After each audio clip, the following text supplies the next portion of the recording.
Hello, this is Harry Paden. I am the host of Paden's Pulpit. This is Season 2, Episode 2. The title, The Greatest. The Greatest. Some of you may be thinking I'm talking about Michael Jordan, LeBron James, this person, that person, the greatest pound for pound, all that kind of stuff. No, the first greatest. Today is the birthday of the original person who declared, I am the greatest, Muhammad Ali. Today is the birthday of my Harry Richie Rich Paden's most influential, let me do that again, most influential male role model in my young formative years. And I'll go into the details. But this gentleman, Muhammad Ali, shaped me in a way that no other male at that age had ever shaped me in my character. Even today, Muhammad Ali, the greatest. I have no argument with that title. Okay. Cassius Marcellus Clay Jr. Cassius Marcellus Clay Jr. And he changed his name, and we know him as Muhammad Ali after converting to Islam. But he was born Cassius Marcellus Clay Jr. in Louisville, Kentucky, probably the greatest resident from that town. He was born in 1942. He started boxing when he was 12 after his bike was stolen. And it happened near a recreation center, and the director saw him out there being sad and mad, like, what's going on? Someone stole my bike. In consoling Cassius at the time, he said, come into the gym. I want to help you. I want to help you learn some skills that could protect you and your bike in the future. And he got into a boxing program at 12 years old. By the age of 18, he had amassed a record of over 100 wins in amateur competition. So in 6 years, he was so good that he had 100 wins, and he was just 18.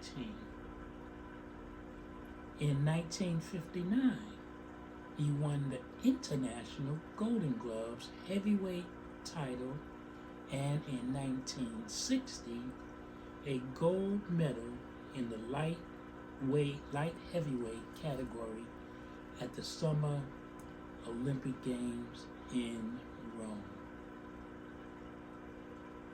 Clay, I'll call him Clay because he was still named Clay at that time. Clay turned professional after the Olympics and went undefeated in his first 19 bouts, earning him the right to challenge Sonny Liston. At the time, nobody could beat Sonny Liston. Everybody was scared of him. He put fright into some of the best boxers, most confident boxers.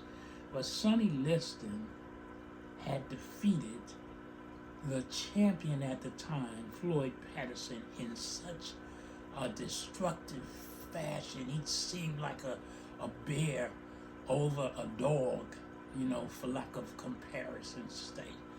Sonny Liston was just so imposing and strong looking and beat Floyd Patterson, a great champion at the time.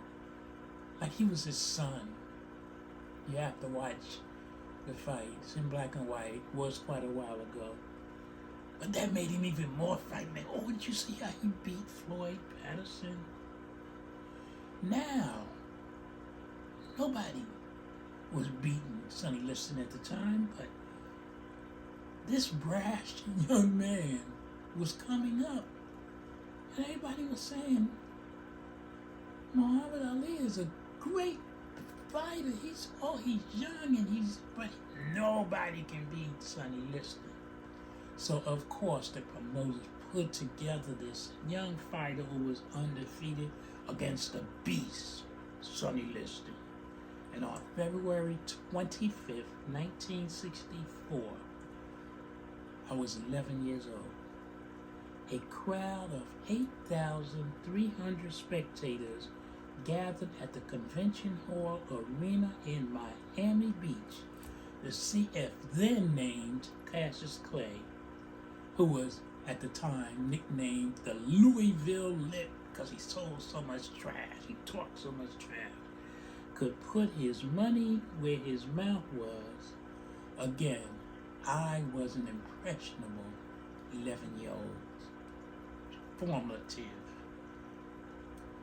Before the internet, word of mouth, and the daily newspaper, but word of mouth spread the word of this brash, young, big mouth.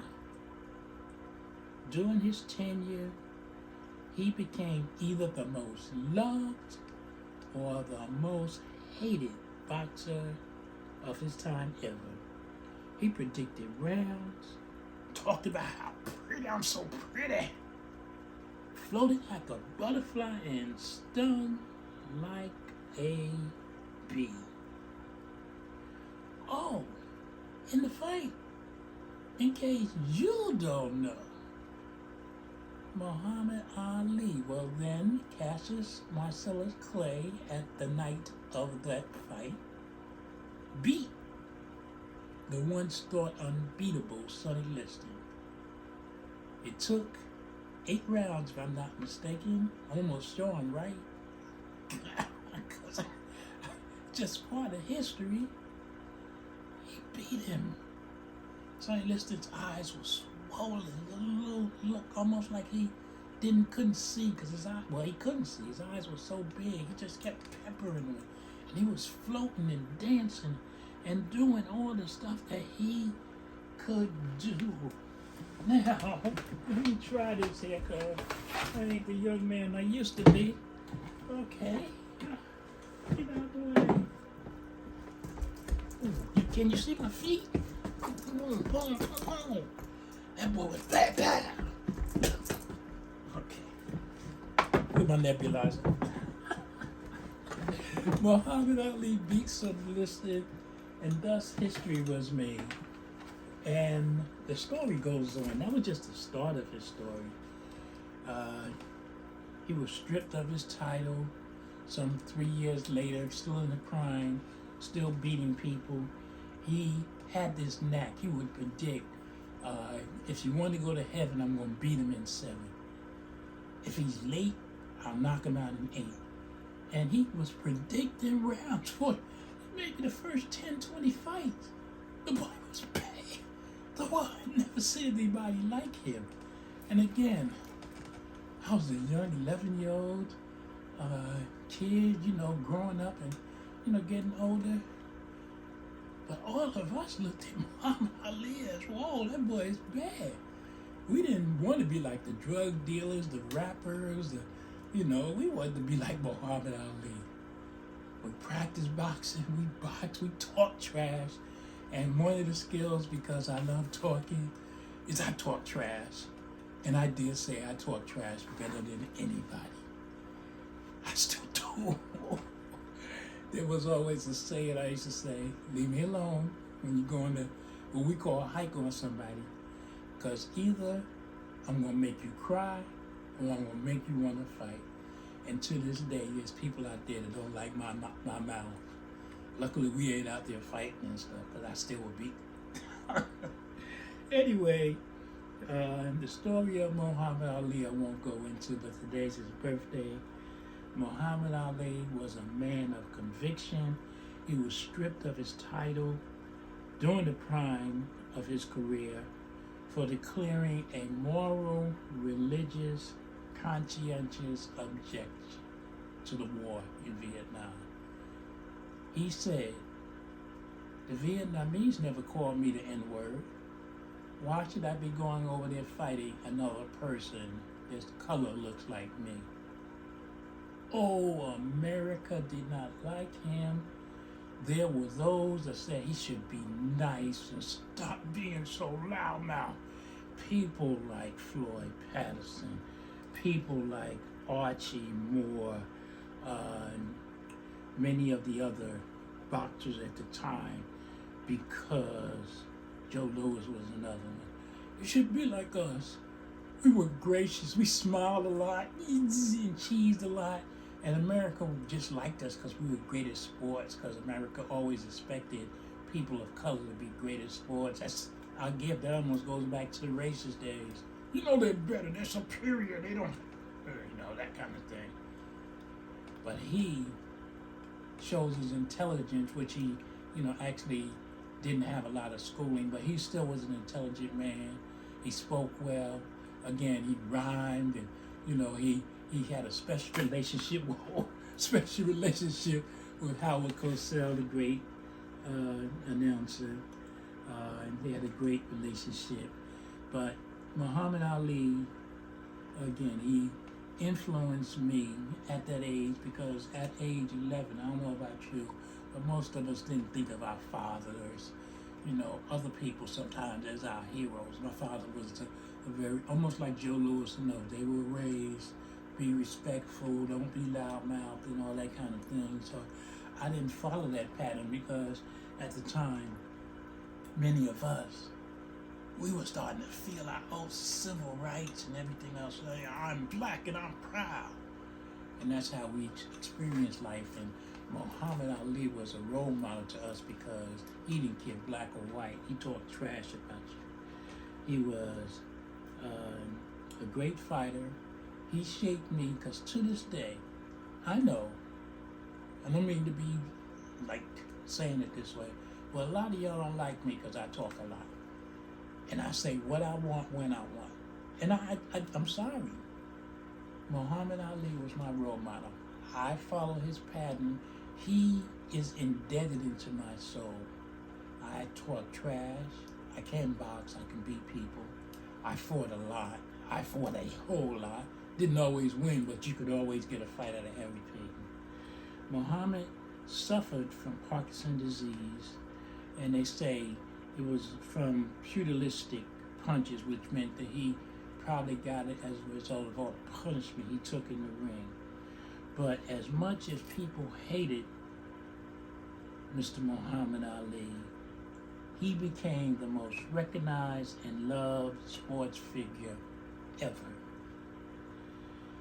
He was given the White House Presidential Medal of Freedom, the highest medal that you can get from the President of the United States. That was back in June 3rd, he died June 3rd, 2016, but he was awarded the Presidential Medal of Freedom in 2005. He was given the honor of lighting the Olympic flame at the Atlanta Games in Atlanta, Georgia. A very stark moment. Many of us, we loved him, but the signs of Parkinson were, you could tell he had Parkinson, but he, as he always did, he carried out the task, went all the way up and lit it. A moment that brought tears to our eyes to know that this man who was once feared and, a beast, had been subjected to this disease, and, he suffered from it, didn't have a smile. Even when you saw him, he had an interview with Ed Bradley from 60 Minutes, and his wife was there, and they pulled a trick. She said, Muhammad, he falls asleep, and he might fall asleep during the interview, and she was real serious.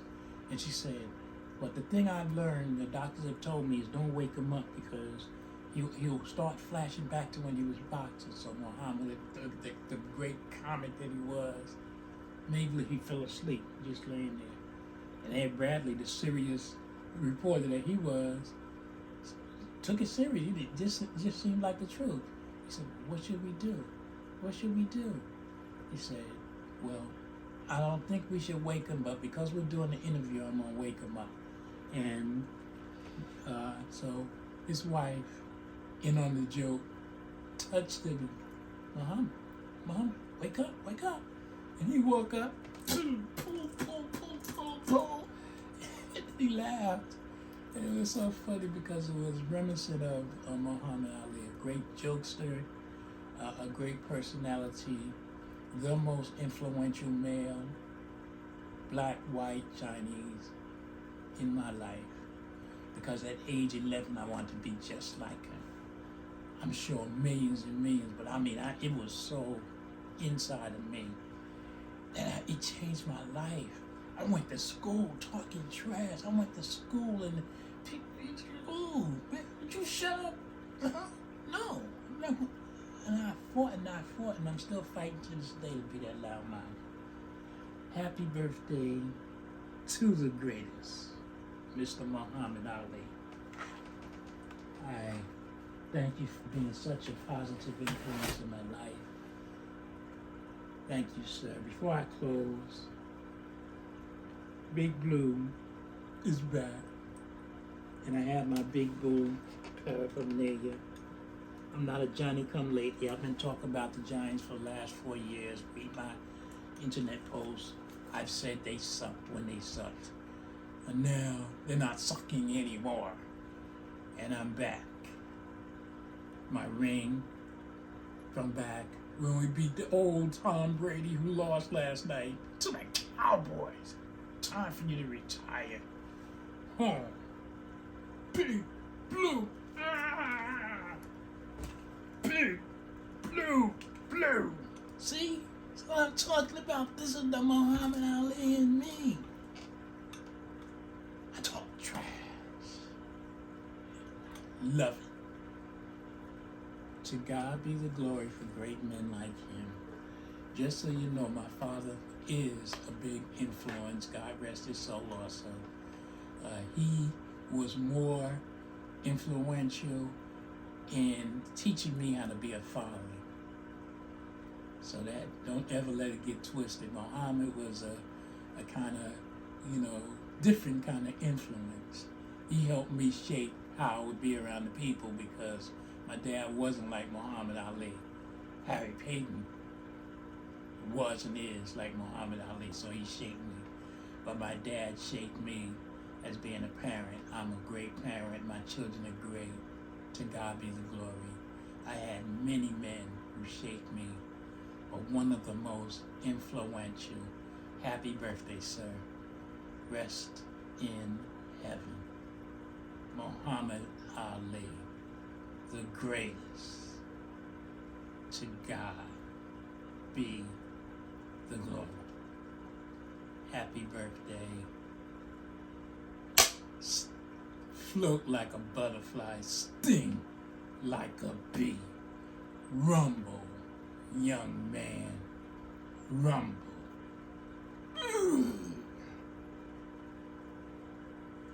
Big Blue.